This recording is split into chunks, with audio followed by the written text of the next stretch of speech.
lalaki to, lalaki. Yung may red. Ito, lalaki to. Kita mo to? Laki oh. Itong lalaki. Ito, pati ito.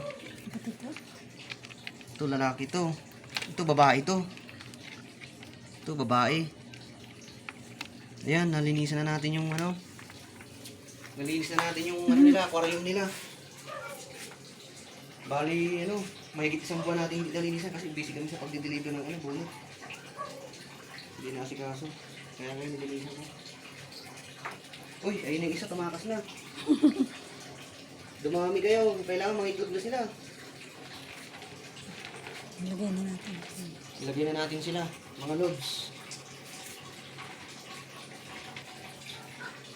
Yung isa walang sipit, ano, nakipag-away siguro yung isa. Yung dun sa taas, dun sa pispa natin, hindi pa natin nakikita yung mga crayfish doon, napabayaan na rin. Ilagay na natin sila, mga lods. Para dumami, para pag dumami, pwede nating mukbangin.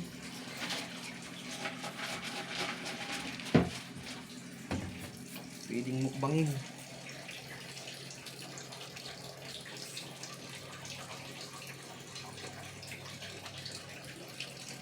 So, sunod naman, itong linisan natin. Itong mga alaga natin tiyana.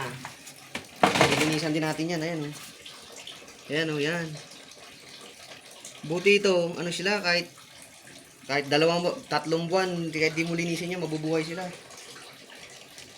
Hindi sila masilan. Hindi sila masilan alagaan. Kaso nga lang, may presyo sila. Mahal tong klaseng ganitong isda. Pero masarap alagaan. Sige mga lods. Happy farming.